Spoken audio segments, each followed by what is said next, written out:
Hey everybody, my name is Ethen Ostroff. Today I'm going to be talking about fatigued truck drivers and how this causes so many crashes day after day across the country. Before I get into this, make sure to hit that subscribe button, follow along, where I will make sure that your future injury case is protected. Truck crashes, never a fun thing to talk about. The good news with a truck crash, while the damages, and what I mean by damages, the injuries tend to be so much more significant than just a normal fender bender crash. A truck typically has commercial insurance, which means that there will be money to compensate you for your injuries. And know that if you don't bring a case, the only person that gets off at a discount is that truck driver's insurance company.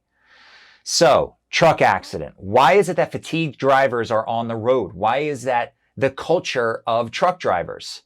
The reason why is truck drivers typically work on a timed schedule. If they are late to something, it comes out of their pocket.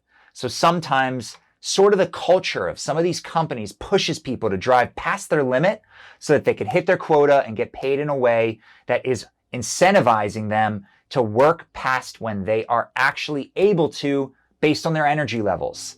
Some things that as a truck driver you can do to prevent being this tired. Take regular breaks. Do some jumping jacks or some sort of calisthenics during your breaks. Don't just rest. If you are actually taking a break and you are following protocols and your company doesn't just push you to get there faster, then you're doing everything within your control. But if there is some sort of issue where the company pushes you to go past your limit, what you should think about is, am I doing something against my values? Am I putting other people on the road in danger? And if you were hit by a driver who may have fallen asleep, may just be tired, may not be aware, then what you may want to think about, was that person's fault or was it that company's fault? Typically, it's a system problem, not a people problem.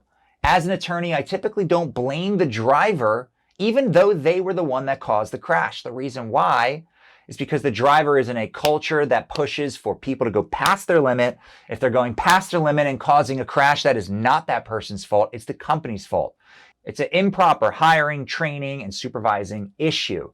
If that person was properly supervised, then they would have been double checked whether they were taking the proper breaks. If that person was trained right, they would know that they should be taking proper breaks. If they're not taking proper breaks, they're putting you as a driver of that Toyota Corolla or whatever you drive in danger because they are being pushed to go past their limit.